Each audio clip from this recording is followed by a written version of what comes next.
جب حر نے امام سے کہا یہیں اتریں چونکہ فرات قریب ہے، امام نے استفسار کیا اس جگہ کا نام کیا ہے؟ سب نے کہا کربلا۔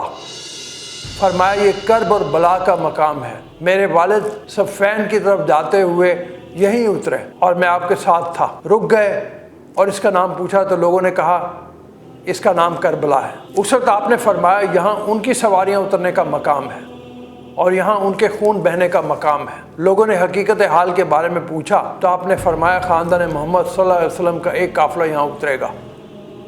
امام حسین علیہ السلام نے فرمایا یہ ہماری سواریاں اور ساز و سامان اتارنے کی جگہ ہے اور یہاں ہمارا خون بہے گا، اور اس کے بعد حکم دیا کہ ساز و سامان یہیں اتار دیا جائے، اور ایسے ہی کیا گیا۔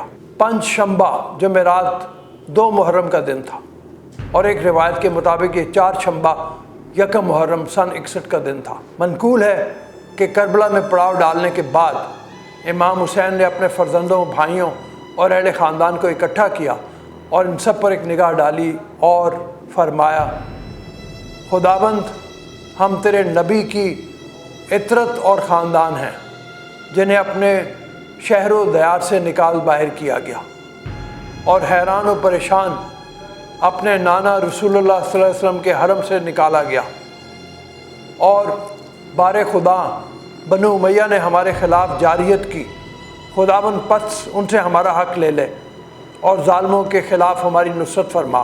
اس کے بعد آپ نے اصحاب کی طرف رخ کیا اور فرمایا لوگ دنیا کے غلام ہیں اور دین صرف ان کی زبانوں تک محدود ہے۔ اس وقت تک دین کی حمایت و پشت پناہی کرتے ہیں جب تک ان کی زندگیاں فلاح و رفاہ میں ہوں، اور جب بھی بلا اور آزمائش کی گھڑی ہو تو دیندار بہت قلیل ہیں۔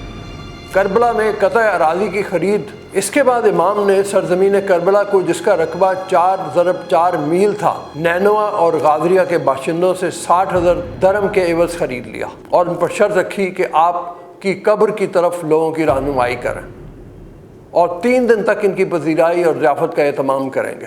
2 محرم سن 61 ہجری کو امام حسین علیہ السلام اور اصحاب حسین کے سرزمین کربلا پر اترنے کے بعد حر بن یزید ریاحی نے ایک خط عبید اللہ بن زیاد کے لیے لکھا اور اس کو اس امر کی اطلاع دی۔ حر کا خط ملتے ہی عبید اللہ نے ایک خط امام حسین کے نام بھیجا جس میں اس نے لکھا تھا اما بعد اے حسین، کربلا میں تمہارے پڑاؤ ڈالنے کی خبر ملی۔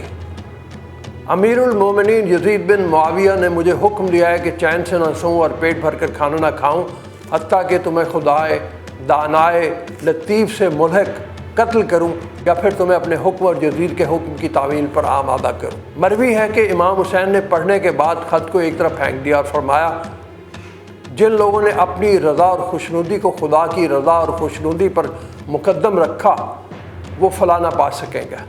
ابن زیاد کے قاصد نے کہا یا ابا عبداللہ آپ خط کا جواب نہیں دیں گے؟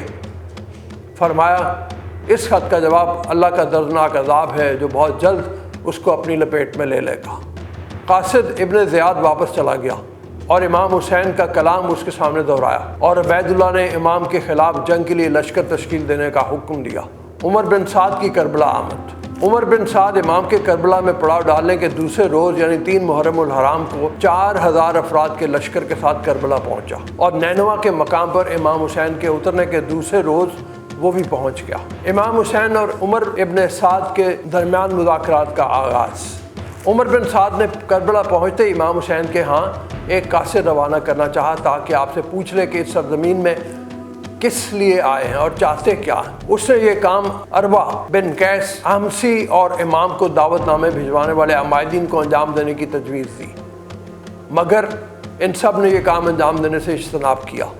تاہم کثیر بن عبداللہ شابی نے تجویز مان لی اور خیام حسینی کی جانب روانہ ہوا، لیکن او سمامہ سائدی نے اس کو ہتھیار لے کر امام کے حضور پہنچنے سے روک لیا۔ کثیر نامراد ہو کر عمر بن سعد کے پاس لوٹ کر چلا گیا۔ کثیر کی واپسی پر عمر بن سعد نے کرب بن قیس حنظل سے امام کے پاس جانے کی درخواست کی۔ امام حسین نے عمر کے پیغام کے جواب میں قرہ بن قیس سے فرمایا تمہارے شہر کے لوگوں نے مجھے خطوط لکھے کہ یہاں آ جاؤں، اب اگر وہ مجھے نہیں چاہتے تو میں واپس چلا جاتا ہوں۔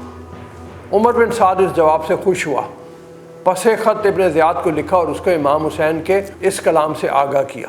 ابن زیاد نے عمر ابن سعد کے خط کے جواب میں اس سے تقاضا کیا کہ امام حسین اور آپ کے اساتذہ یزید بن معاویہ کے لیے بیعت لیں۔ کربلا میں امام حسین کے آنے کے بعد ابن زیاد نے کوفیوں کو مسجد میں جمع کیا اور ان کے بزرگوں کے درمیان یزید کے بھیجے گئے تحفے تقسیم کیے جو 4000 دینار اور 2 لاکھ درہم تک تھے، اور انہیں دعوت دی کہ کربلا جا کر امام حسین کے خلاف جنگ میں عمر سعد کی مدد کریں۔ ابن زیاد نے کوفہ کی کارگزاری عمرو بن حریث کے سپرد کر دی اور خود نخلیہ میں خیمے لگا کر بیٹھ گیا اور لوگوں کو بھی نخلیہ پہنچنے پر مجبور کیا، اور کوفیوں کو کربلا جا کر امام حسین سے جا ملنے سے باز رکھنے کی غرض سے پل کوفہ پر قبضہ کیا اور کسی کو بھی اس پل سے گزرنے نہیں دیا۔ ابن زیاد نے حسین بن نمیر کو 4000 کے لشکر کے ساتھ قادسیہ سے نخلیہ بلوایا، وہ بھی 1000 سوار لے کر عمر بن سعد کی لشکرگاہ میں پہنچا۔ شبس کے بعد حجاز بن ابجر 1000 سوار اور اس کے بعد محمد بن اشد 1000 سوار لے کر کربلا پہنچا، اور ان کے بعد حارث بن یزید بھی حجاز ابن ابجر کے پیچھے پیچھے کربلا روانہ ہوا۔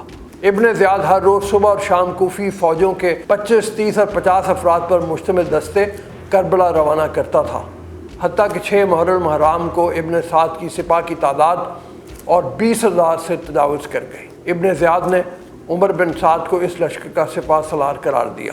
حبیب بن مظاہر اور امام حسین کے لیے لشکر جمع کرنے کی کوشش۔